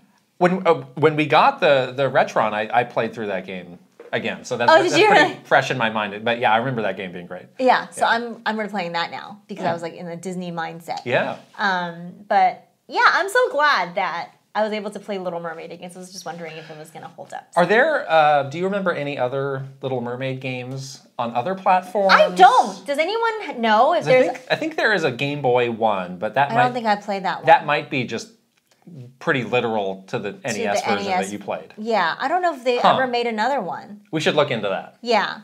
The ones after that was the Aladdin game. Right. That's Digital Eclipse remade that collection, which is quite good. Right. So now you can play that on Switch. Those are out, yeah. Which is really cool. So it's but no Lion love for King. Little Mermaid. No love for... I think that license might be hard to get, huh? Or something? I don't know. Dial up Disney. Dial Disney. Dial it up. Yeah. Yeah. It's weird that there hasn't been as many Little Mermaid games, I guess, because they did redo. And they have not been. So that was a live action movie. Was that last year? That was 2 years ago. They haven't made games on any of those live action remakes, right? No. Lion King. Weird, yeah. What other ones did they do? Mulan, Aladdin. No games Beauty for and those. the Beast. Yeah, they did a lot of the classics again, but no games for those. Okay. Yeah, Disney has an opportunity, I think, to rethink about some of the classic games because they were really good. They were truly really well done. So monetize nostalgia-pilled individuals like yourself. Yes. I'll pay any amount. Let's do this. I'll pay any amount. Come on now. So good. I encourage all of you to go play your childhood games again because I had a blast doing that this weekend. Little Mermaid is Metal Gear Solid. We have both finished Metal Gear Solid. Any final non-spoiler thoughts going into the spoiler cast? Please tread lightly. No. Okay. I have no words because I'm going to save it for the spoiler cast. I will say that I did make us a really cute little Kit and Krista codec thing. Oh yeah. I'm so excited about that. That's going to be our little spoiler cast teaser for you guys. Yeah. So if you me and Kit talking in a codec, which is really cute. Yeah. I do hear the codec sounds in my brain now, is what I'll say. It's ingrained. Yeah. Some of the sounds in this game. Very good. Very iconic. Mm-hmm. The sound when you get discovered, that sound. I don't know. Now I hear it all the time in my brain. I don't know how they were able to do that, but it's just very memorable sound effects that I like a lot. Yeah, I did kind of immediately re-download Metal Gear Solid 2 on the Switch as part of that Master Collection. I have that too. It's Twin Snakes, right? That one? Yeah, so I was like, maybe I'll check that out. Twin Snakes was the GameCube. Oh. Yes. Oh, okay, never mind then. This is Metal Gear Solid 2 on the PlayStation 2. Oh, okay. And that's one that I don't... My memory is that I don't really like it. Not an odd number. The even-numbered ones. And I have been watching, again, just to like reinforce my understanding of the story. Like, I have been watching some videos, but they're mostly like videos explaining the whole timeline. Metal Gear timeline, which veers into real nonsense land Oh. real quick. So okay, I don't know when I'm gonna have time to play that, but I would like to revisit that at some point and just kind of refresh my feelings on that game. Again, like Mario Land, if I need to repunch that hater card, at least I can say, hey, I played this a year ago. And yeah, like I remember this from like 20 years ago. Right. I still hate Some of the memories can get a lot. I did, as I was watching that video, I did come across a moment from Metal Gear Solid 4. This was the moment where I was like, I'm out. I'm so out on this game, and it showed up so vividly, and it was exactly like I remember. It's like, this is so dumb. Oh. It was so dumb. I did not have any of those feelings playing Metal Gear Solid, the first one. No feelings of this is dumb, no feelings of I'm out. No, and there's very specific reasons for that, and we'll talk about them on this podcast. Yeah, I'm so excited to like talk about this. It's going to be great. All right. Moving on to the news. Yes. Big Assassin's Creed. I think this is an entirely non-Nintendo news section. Wow. Yeah. Yes, Assassin's Creed Shadows was revealed. It's coming out November 15th. I guess you can get it a few days earlier if you're part of Ubisoft Plus or whatever it's called. Oh. So this was... Are we part of it? I feel like I might have accidentally absolutely not.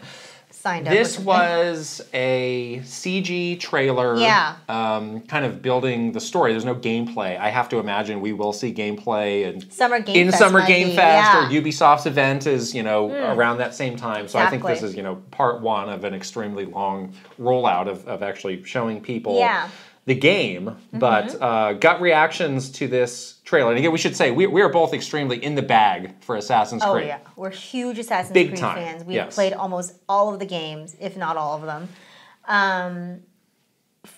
First reaction, it is a little hard to judge from a CG trailer. I mean, we're looking at the story a little bit. It does seem like there is this particular interest to do stuff around this particular time period in Japan. Where there is this sense of like Westerners are coming to Japan. There is this like, change happening in the history of the country. And that is sort of what you see in terms of the two protagonists. Like one is obviously someone that is coming to Japan and one is someone that is from Japan. But yeah, it's very interesting to have these kind of two people that I'm assuming you're playing as both. It's kind of like Syndicate. Remember that one in London where you were switching between the two and they were both a little bit different. Yeah, brother and sister. I could see it playing closer to that. Yeah, that was fun. But yeah, so Ghost of Tsushima was kind of a similar story of Westerners coming to Japan. Yep. In that case, there was also the Mongolians were invading Japan. And then there's like Templars. The Shogun TV series just came out, and people are loving that, and that's kind of a similar story there. So, it is. They always try. I feel like they always try and take a unique perspective on these historical events to make them feel fresh. Like the last couple, like.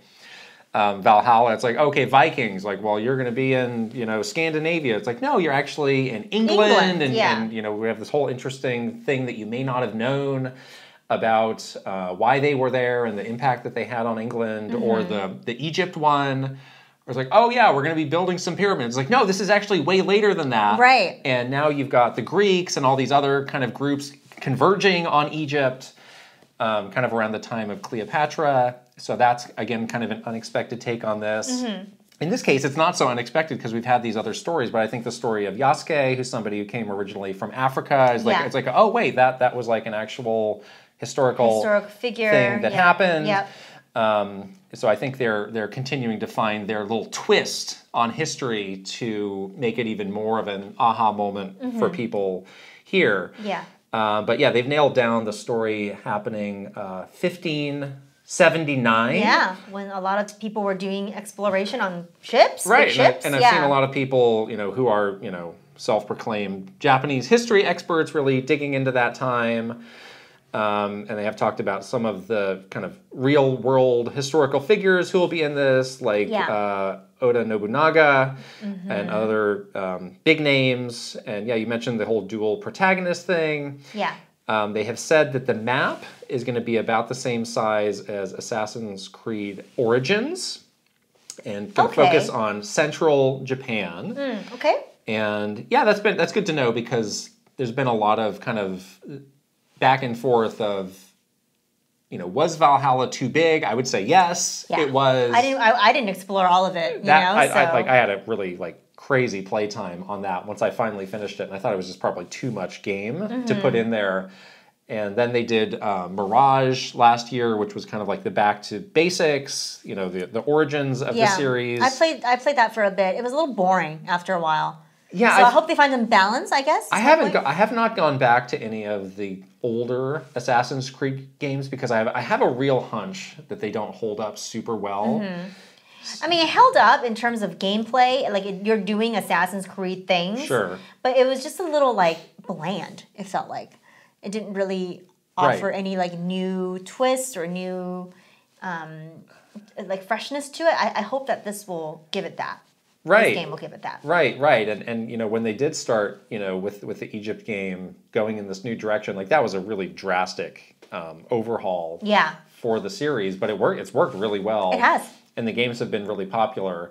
It's been a long time now since we've had one of these. I guess Valhalla was when? That was a launch game for PS5. That was the game that I played right when the PS5 That's came right. out. So that's been 5 years? This will be 4 years when this game finally comes out. That'll be 4 years. It's been the longest between them then, it seems. They did a lot of DLC and post-release stuff for Valhalla that I engaged with on different levels, but not too much. It sounds like they've got a lot of ideas for this one to keep people hooked in, and I think that's a good idea of...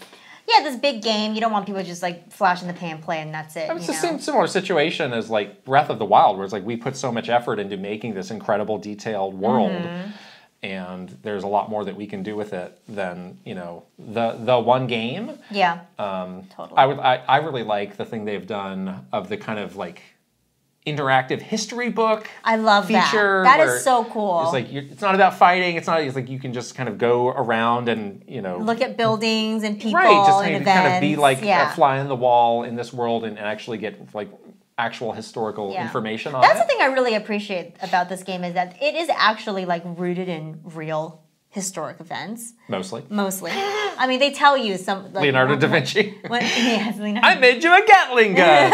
Okay. Yeah. He was a cool character. But, he's, a historical figure, a real historic figure. So they do a good job with, marrying the entertainment of making it fun for a video game, but also you can learn some stuff from it. Right. Nice. There's this one other thing about an interesting feature that they're talking up about how kind of the passage of time and the passage of the 4 seasons of the year will have different kind of implications on the environment. So, for example, they're saying in the spring and summer, the grass will get longer and you can hide in that. In the winter, some of the water will freeze, so you can't go in the water. This sounds to me exactly like something that reads great on a press release, but when I'm actually playing the game is a giant nothing. I don't know. Who knows? I'm a little skeptical of that having much of an impact. It's like Animal Crossing in Assassin's Creed. Right. But yeah, it seems like there's some environmental things that could potentially, be in the game that's just oh, cool, that icicle fell because it's winter. Great. Yeah. But I'm not sure if it's going to drastically change your gameplay, but that's kind of neat. Yeah. So I've had this kind of vague, strange feeling about them doing an Assassin's Creed set in Japan for reasons I can't completely articulate. Yeah. I think I feel better about it now that Ghost of Tsushima exists and a team outside of Japan has shown yes, we can properly convey this historically and do this the right way. Yes, this was just a CG trailer, so there's not that much you can take out of it. But I liked what I saw. I have a lot of confidence in that team and those teams. Yeah. And I'm sure that when the credits roll, like every studio at Ubisoft will have some sort of a hand in this. Yeah, exactly. Like at the end of the trailer, when the music kicked in, that same music that they always play in Assassin's Creed, I definitely got some goosebumps. So like I'm feeling very confident. Yeah, I think enough time has passed where like a big, new, fresh Assassin's Creed game will actually feel big, fresh, and new. So that's a good thing. Yeah, yeah. Grand Theft Auto 6, that's a big game. Oh boy. I guess Take-Two did their financials, and they gave us a small bit of information about that. And they narrowed down the release window for GTA 6. So they originally just said it will be out in 2025. And now they have said that it will be out in fall of 2025. Are we going to make it, everyone? That wasn't a surprise to me. That's when you would put out a game like this, and they need all the time. Do you believe this? What's your percentage confidence that it will actually be out in 2025? 63%.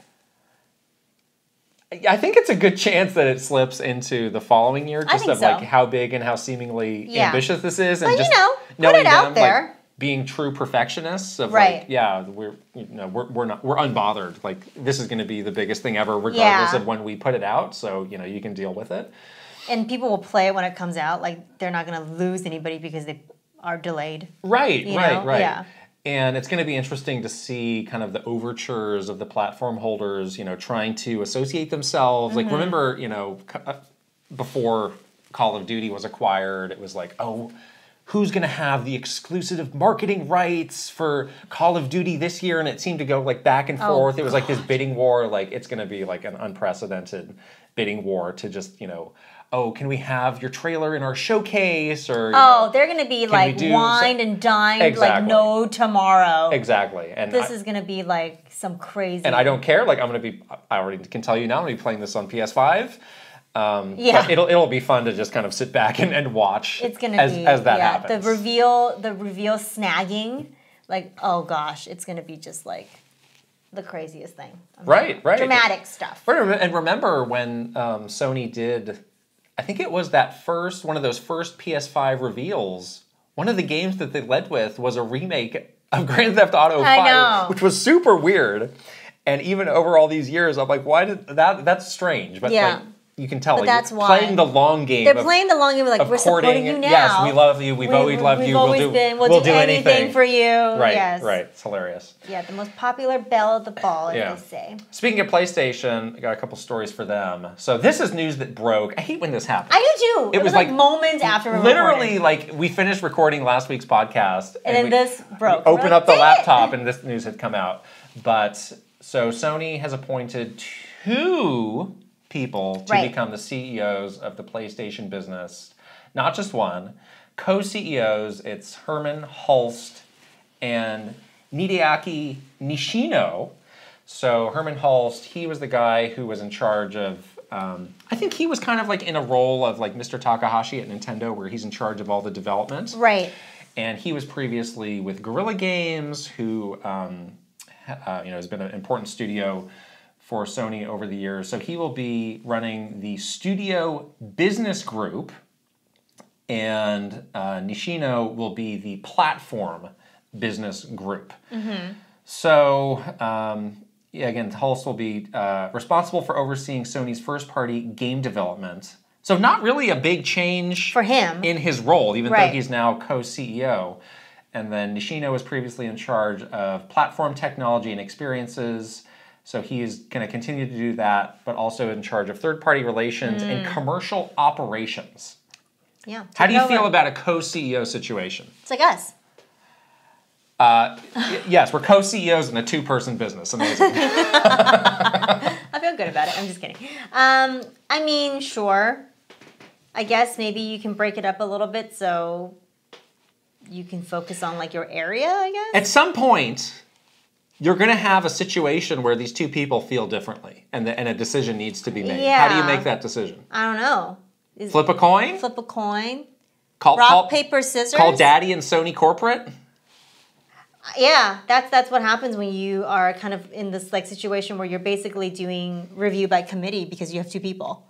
It's always going to be a committee, So. I don't love this. I don't know. This feels like it brings in some additional complications and kind of internal politics. Hope they get along. You need somebody at the top who can cut through that and can be a decisive decision maker. And now it's like, oh well, I want to do this, but I got to check with Herman. Let me get back to you. Yeah. That kind of thing. Yeah. I don't know how great this is. I mean, regardless of how great these two are at their job or how great they are as leaders, like having two people in a one-person job it gets crowded there. Yeah. And we were talking last episode of kind of the increasing shadow of Sony corporate over PlayStation. I wonder, like, does this leave the door open again for them to meddle, or again play the tiebreaker, or just keep an eye on, like, maybe that's what it is, pit them against each other in some sort of politicking in some kind of a way. I don't know.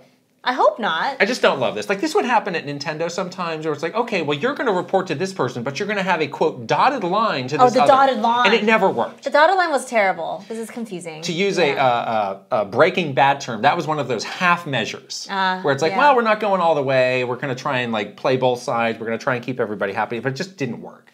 So, I mean, again, who knows what the actual impact will be. I'm sure they'll be fine. But, having seen kind of how this stuff works, I didn't love this. Yeah, we'll see what happens. I mean, the jobs themselves don't seem that different from what these two people are already doing. Is the other thing that's like, you just do your current job, we'll just give you this this title, I guess. Yeah. But does it really change effectively their day to day? I don't know. I want to say no. Until the time comes when you need to make a decision, I suppose, and then maybe that's when you are put to the test. It's just like, is this creating some factions in the company of, like, oh, I'm a Herman guy. I'm a Nishino guy. Right, I'm gonna stick it to that Nishino guy. It's like, I don't know. Oh, I hope not. I mean, it's hard enough to run these gigantic businesses with all this money involved. Very true. Yeah. Yeah.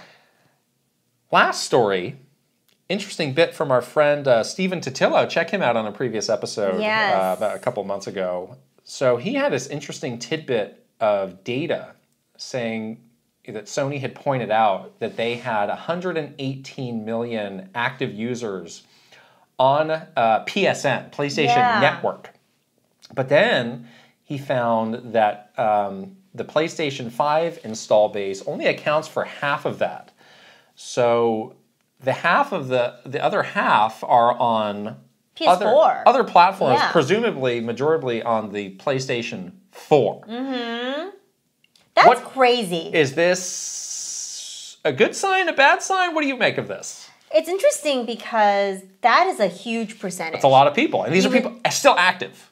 Right. Actively playing. The thing, though, that's not surprising to me is a lot of the times when we were playing games on PS4 and we were, like, looking at graphics on PS4, it was like, I can't tell the difference, honestly, from PS4 Those late PS4 games looked amazing. They looked amazing. Yeah. So if you were a PS4 player, owner, and you didn't want to shell out, like, an exorbitant amount of money for a PS5, like, you probably don't see a huge value there if all those games can still be played on a PS4. Yeah, I think there's a lot of people who still need to be convinced to upgrade, because so Spider-Man last year was kind of when they made that break of up to that point, like God of War, that was cross-gen. All these games were cross-gen. Exactly. So if you were not interested in Spider-Man, then you're probably like, I'm good. I'm good. I don't need to spend the $500.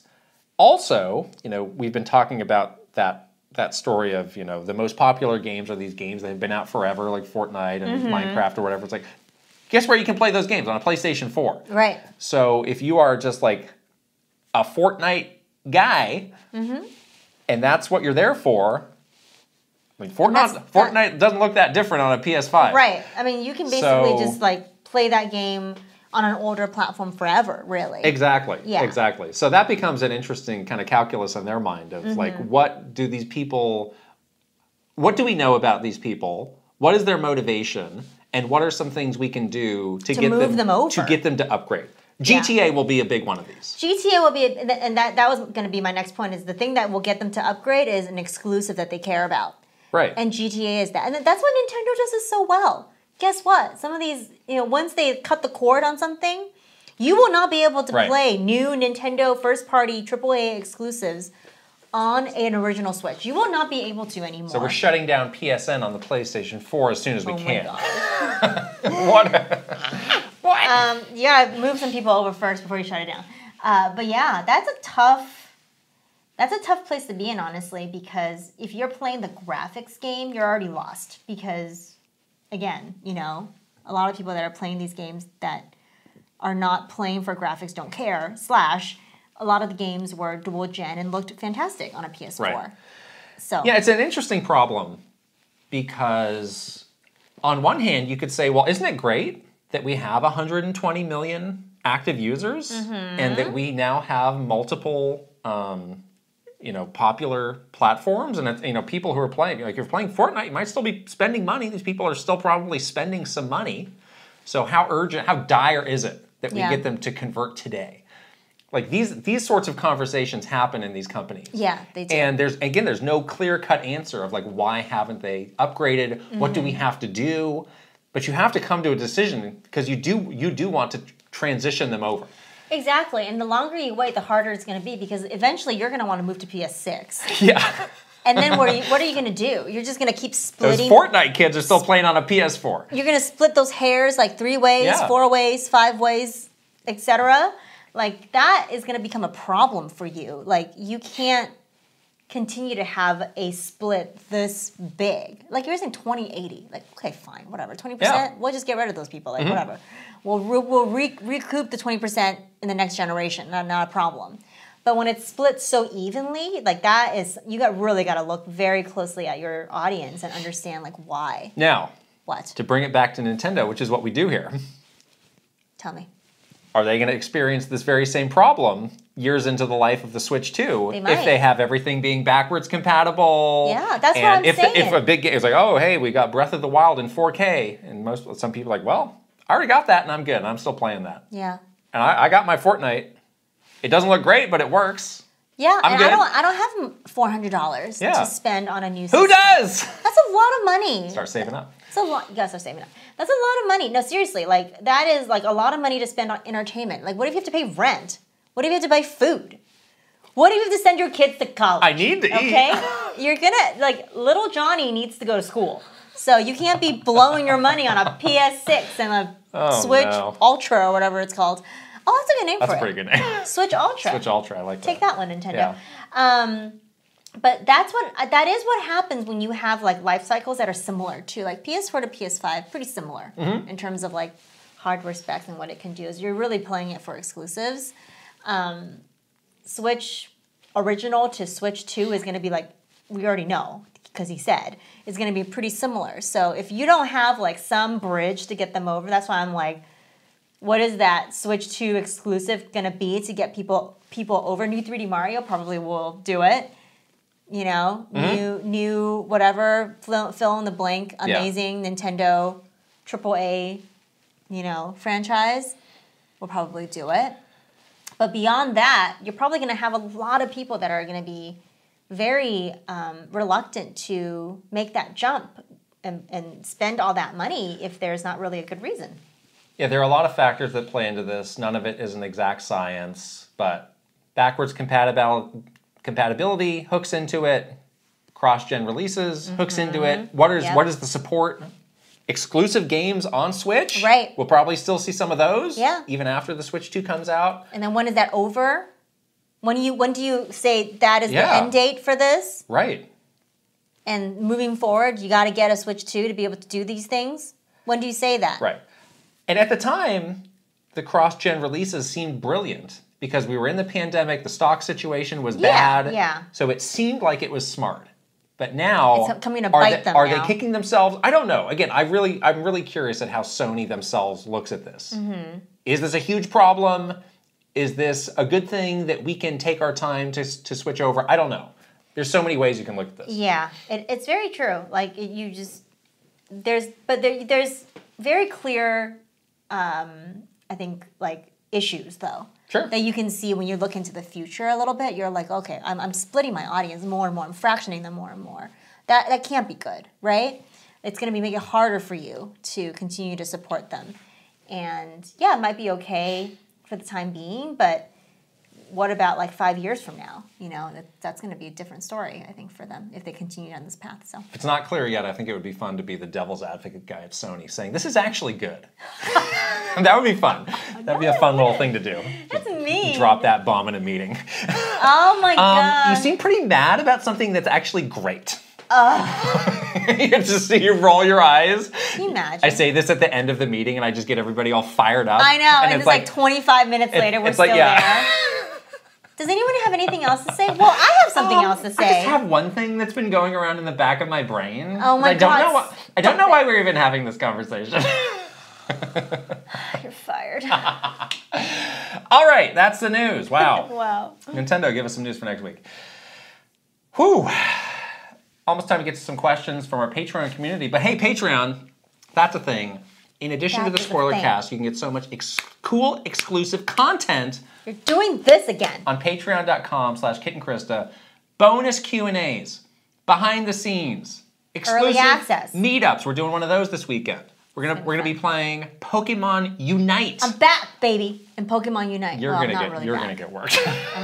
I have a party hat on my Pikachu. That's all that matters. Yes, but you get so much stuff when you sign up. So give it a look. You can even get a free trial. Yeah. Check it out. Join us on patreon.com/KitandKrista, please. All right, first question's from Joshy Josh. Our one Paper Mario question for the week. Hi both, how do you think Nintendo feels about the design of Madame Flurry in the Thousand Year Door? I feel like her character design is not one that would normally be approved for a rated E game, especially a Mario one. What? I personally love her because she's fabulous and confident, but I know she is the source of much discourse in Paper Mario Reddit threads, video essays, etc. I don't know which character we're talking about here. I'm gonna Google. Google. You talk and I'm gonna Google. Interesting that you bring up Madame Flurry. Okay. Yes. I see what you might be saying. Here we go. I'm finding some fan art right now. Okay. Wow. Yeah. I like that one actually. I might keep looking. Okay. Keep looking. Images. Good. Oh, that's not Madame Flurry. That's Ms. Mouse. This is some sort of a crossover. That's Ms. Mouse. Don't do that to Ms. Mouse. Wow. Oh, this is great. She also kisses Mario. What? Who's this? I don't know who that is. Okay. But look. Right there. Okay. Yeah. Oh. What do you have to say now? No, don't get distracted. What am I looking at right now? What do you have to say now? This is a seems to be a lot of. Don't Google her. Seems to be a lot of passion about Madame Flurry. I don't know, you guys. She's a cloud. I think it's fine. Oh, she's a cloud. Yeah. It's not like, I mean, I guess she's like voluptuous, but is that really a problem? Is this from the game? No. Madame Flurry in a tiny bikini? No. Okay. She's not wearing anything in the game. Go back up. She's just a cloud, yeah. She's like that. Yeah. Okay. It's not, maybe it's just cloud billows. It could be something other than what you think it is. I'll give you my thoughts in a week. I don't. Nintendo was not concerned about. You were not making anything of this. Okay. Yeah, I don't think so. Okay. She's a clown. All right. Baby Chris says, "Hi, Kit and Krista. A fun question. If you could have a video game tattoo, what would it be?" Oh, gosh. So neither of us have a tattoo. Yeah, I'm too scared of needles and we commitment. should say we had a coworker who had quite a few tattoos and quite a few game tattoos specifically, and they were very well done. Very well done. Bubble Bobble. So what else she had? She had a Bubble Bobble. Yeah, she had melted Sonic the Hedgehog popsicle, which I love. That one was amazing. The one with the really bad like bubblegum eyes and it was melting. Yes. Right. She worked on Sonic the Hedgehog in her past. Yeah. She's adding to them all the time. Yeah. I've seen our friend John Riggs also is getting a lot of gaming tattoos recently. Yeah. Oh, I didn't realize. Maybe this is becoming like a cottage or like a specialty for tattoo artists of like I specialize in gaming. In gaming like tattoos? I really know this. I'm not gonna mess up a critical detail on your Waluigi tattoo. Oh, the rose in the mouth? Don't mess up that rose. Exactly. That rose in the mouth Waluigi would be a good tattoo. Yeah. Not for me, but for somebody else. I'm really scared of needles and commitment, so I'm not. Well, this is a what if, so you don't have to actually do it. I'm wearing this dress today that has like the glyphs. Oh, these would be great. Yeah. I think these would be pretty cool as a tattoo. I would get like the world's smallest tattoo, like maybe right on my wrist. Like a tiny little thing. Silent Princess Flower would also be my second choice. Oh. Very small. Like a centimeter big Silent Princess. Right. Like right on the edge of my arm would be acceptable. Right. This is a tough one for me too. Like, I don't think I would want like something super obvious. Exactly. It's like, oh, there's Mario. There it is. I wouldn't want that either. I would want something that's kind of like more of like a deeper cut reference. Yeah, exactly. Like a little symbol or a little pattern that maybe is like not super.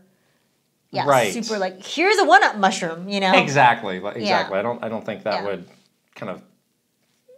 I don't think that would fit what I'm looking for. Yeah. Do you have any suggestions for me though? What should I get?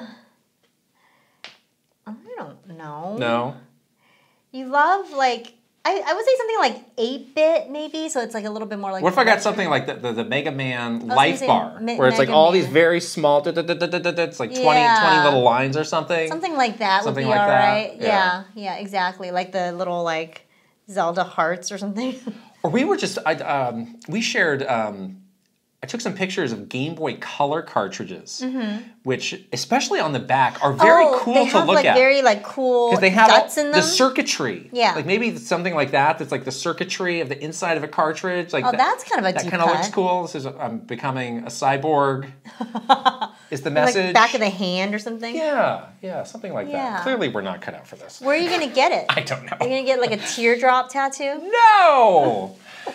Local Blacksmith is next. Hey, Kit and Krista, the Switch 2 will not have the advantage of a rich but relatively unknown game library from which to draw from, like the Switch had with the Wii U. This, combined with the ever longer development times of modern games, will likely create longer gaps between big first-party releases than Switch fans are used to.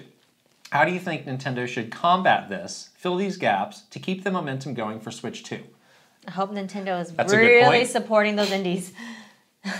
Yeah, Switch became like kind of an indie machine, I think. Sure.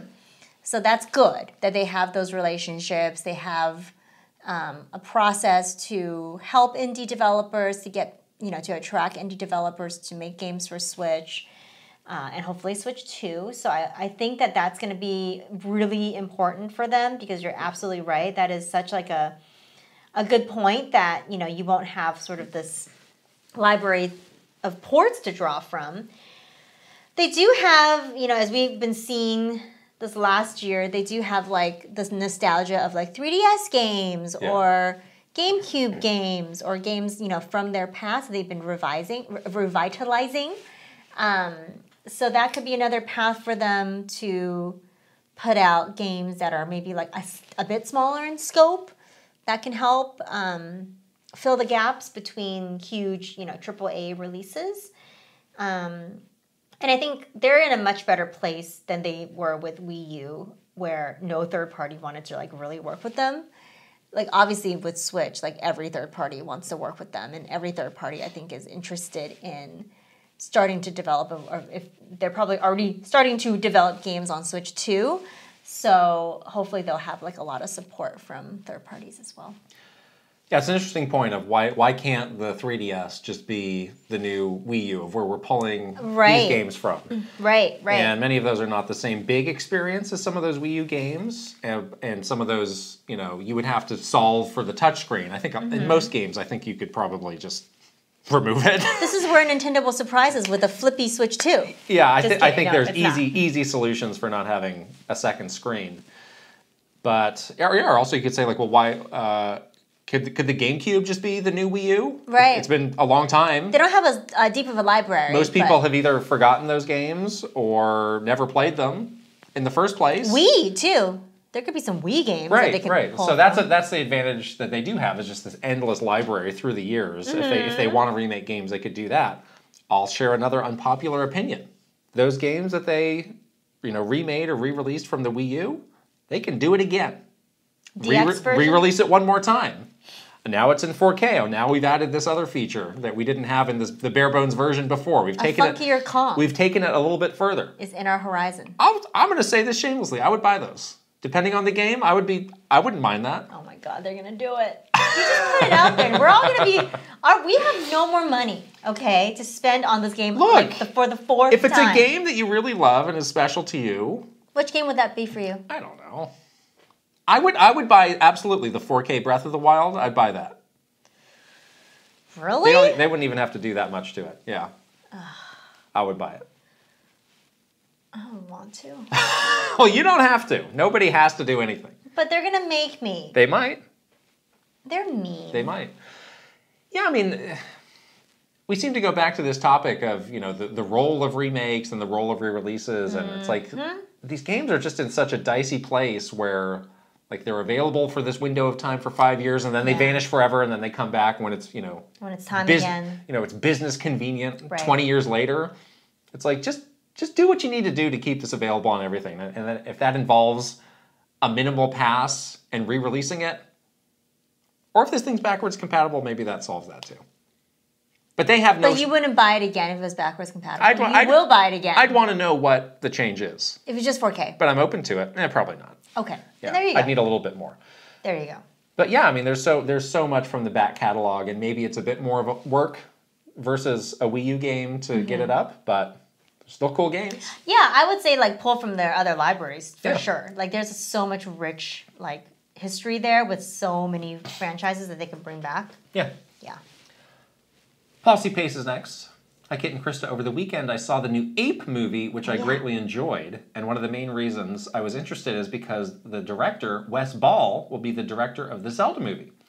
Do you think Nintendo execs are also watching the audience and critical reception with similar interest? Now that I've seen one of his movies, I am very enthusiastic about him as the choice of director. Oh, good. I've heard really good things about that movie, actually. I've seen some of the earlier Apes movies, but not this one. Yeah, I have not seen this one yet either. But that's good to know. Like, we were all a little bit curious about Wes Ball and his work that was like kind of like up and down, right? We didn't really have a good sense when they first announced it. He's also a pretty young guy. Very young, very young, yeah. But that's awesome. I do think, I think that the Nintendo execs are absolutely watching the audience reception to his movies and seeing how they are feeling about this type of director. I also saw like some other little interviews that came out like around this time. Maybe he was doing interviews for the Ape movie and like somebody asked him a question about Zelda or something, but there were like a lot of little quotes getting shared about him saying, the Zelda movie is working like in this close as possible partnership with Mr. Miyamoto. Like that was from a Sony. That was a Sony. That was a Sony announcement, thing. Yes. Oh, okay. But that's what I think they're watching with him is like, is this guy going to be like a good partner when it comes to speaking on this movie when we're working on it? Because he got asked that question, like, what's your favorite Zelda game? Yeah, I saw that. And he was wise enough to nope out of that question. He did. He was like, I better not say. He was about to get shanked in the back by a ninja if he said the wrong thing. Right. So, all of them. Yeah, because I mean, they really do want to work in lockstep and promote the movie when they're ready and talk about certain things when they're ready. And he has, put out some things here or there, but he hasn't really said anything of substance. So I do think that's something they're watching closely. What does this guy do when he gets out there and he has a chance to talk? Like he's been pretty good at keeping mum. Are we gonna have to? Put the clamps on him, or is he somebody that could be, a positive for us once we get going? Yeah. I think they're looking at all that. For sure. Yeah. Silver6477 is next. Hey, Kit and Krista, I was inspired by this tweet to ask the question. What in-game map brings back the most memories for you? And I'll also add, why is this map so special? For me, it's the Hyrule World Atlas from Ocarina of Time. Good one. I've played games since the NES days, but Ocarina was the game that truly ignited my passion for video games and is probably one of the reasons why Zelda is my favorite gaming franchise to date. This map, Super Mario World, is my favorite map of all time. Yeah. This is why you bought me this beautiful piece of art to begin with, because I think seeing that map for the first time really just shocked me. I'm like, wow, Mario's world is so big and so diverse and unique, and it just gives you the sense of like, oh my gosh, what a great adventure I'm in for right now. Right. And I continue to, every time I see that map, I hear the music, and I'm like transported back to my childhood days of like really discovering video games, and that's the one for me, for sure. Yeah, that's a good one. I think mine would probably be Final Fantasy IV. Oh. And it's the same thing of, there are just like so many great story things that happen in all these different locations and like the paths that you took and the kind of little unexpected adventures that you had along the way. I think this example from Ocarina of Time is great. I mean, there's something about just like looking at a map that kind of fills you with imagination and possibilities. And like, if you were to look at this before the game came out, you could kind of like, almost like play through the game in your brain of like, well, here's what I think. You start here, and then you go there, and this is the thing that's going to happen there. Over there. Yeah. And for this one, like they have such distinct kind of quadrants where the desert, the forest, the lake, the town.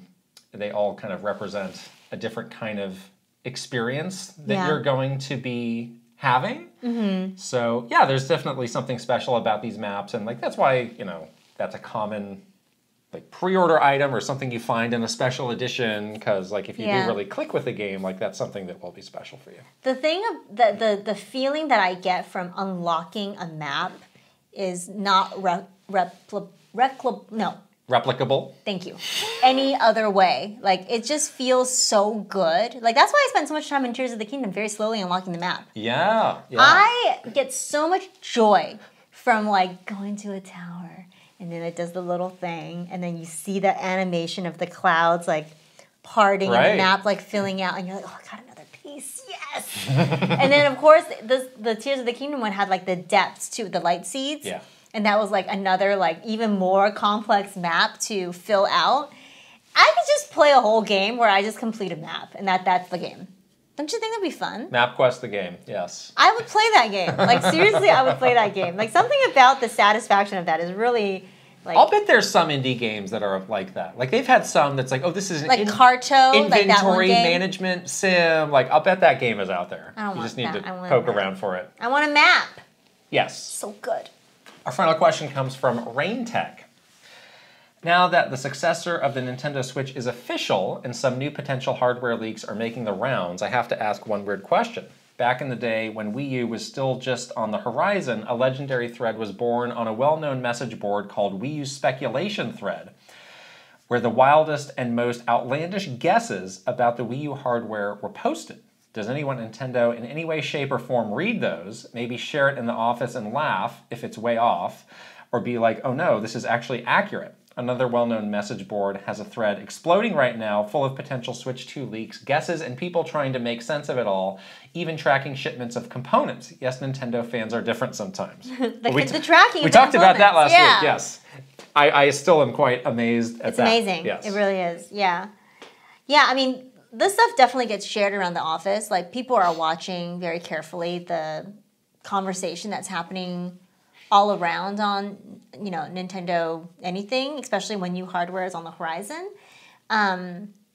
Less of like, oh no, though. More so of like, haha, I would say. Well, I do remember, and this was mostly pertaining to Smash Brothers, and so maybe you got this question a lot. Like, people would come to you and say, I've seen these characters getting mentioned a lot on a message board as like these are going to be announced next. Do we need to be worried about this because they didn't know, they were not disclosed on who the character? But these names keep coming up. Like, is this an actual problem? And 99% of the time, you're like, that's completely wrong. Also, you don't need to worry about this. I can't confirm or deny, right? Because I can't tell them what character is coming.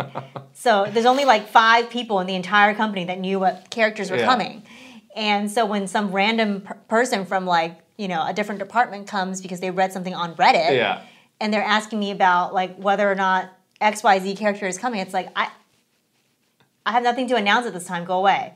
Like, please keep it locked to Nintendo.com. You're not allowed to leave your office until this game comes out. You can't interact with human beings. Yeah, so it was, but like, the people around there's different levels of what is the thing. Like we were saying before, like, are people surprised at Nintendo when, these leaks happen, or like when people are making comments about stuff online?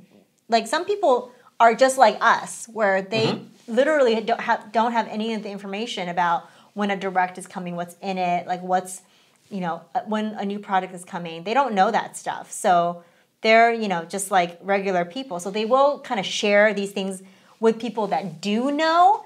And the people that do know usually is kind of like, well, I can't tell you anyway. So sorry. And also, haha, it's probably not accurate. It is fun to watch these when you do know. Be like, oh, you're so wrong. 99% of the time, you're so wrong. Right, I don't feel like there is very, very small percentage of time I was like, I guess that could be right. I guess. Yeah. But most of the time it was. But yeah, there's a lot of people off. who enjoy, go just reading these forums for fun and also work at Nintendo. Or, it's exciting. Or they're also, they're worried about something leaking, so they're on there all the time, refreshing of like, when's it going to happen? When's it going to happen? Yeah. When does my life start to really be bad? Right. When is it going to start to get stressful? Exactly. All right, those are all of our questions for today. Thank you for everybody who sent one in. All right, should we wrap it up with some wonderful Patreon shout-outs? We shall. Okay, first of all, hurrah to our final boss, Aaron Hash! There he is, we love him. Yeah. Superstars. Ben Icorn. Maru Mayhem. Eigenverse. Kiss My Flapjack. Mike Chin. Roy Eschke. Switching It Up _ VGM Life. Link, the hero of Wins. Angela Bycroft. And her pig Molly. And her pig Molly. Thomas That's called a dramatic pause, by the way. Oh, sorry. Thomas O'Rourke. Kyle LaBeouf. Roberto Nieves. Frederick Wolf Conradson. Andrew Uhas. Chili. Bruce Stash. Simon. And very, very new, exciting new superstar, Crashuri is how I'm pronouncing it. Maybe we'll get some instruction on that later. Yes, always an exciting moment when we have a new superstar, so welcome Crashuri. Yay! Here comes the One Up Club. Aaron Burgundy. Ale Alejandro. Archimedes. Astro Dev. Awesome46. Bad Moon Horizon. Ben GB. Bookem Dano. Bookishly Fab. Brad SF56. Brandon Cavapil. Brooke Obscura. Brovac Novak. Called the Space Cowboy. Cameron. Chadir. Shelly Squirrel. Chris Q. Christopher Lay. Captain Alex. Crimcat. Cristobal. Roper17. Dachshund. Doinko. Elite Peach. Sparts50. Fart Priest 69. Furbound. Fernie and Jess Forever. Fox Deploy. Garrett Holfish. Garth the Wolf. Gartooth. Guilty Phoenix 42. Heroic. Iris Marin. J. Rando. Jeffrey Hernandez. Jesse Hernandez. Joe Encarnacion. Jonathan Rowe. Jordan Collette. Jordan Hemmerly. Joshua Clements. Juji Fruit. Justin Lemminger. Kawa 2796. Keith Kwan. Kevin Delane. Kilo Kibo. Christorati Elf. Christopia Party With Me. Kyle Gamer Barry Rookie. Kyle Kretzer. Lazy Cat for Coffee. Lex. Lit. Macho Potato. Mad Dog 5981. Magnificent Easy G plus Callie Marie. Marky Man 64. Mario Man 392. Mbukar.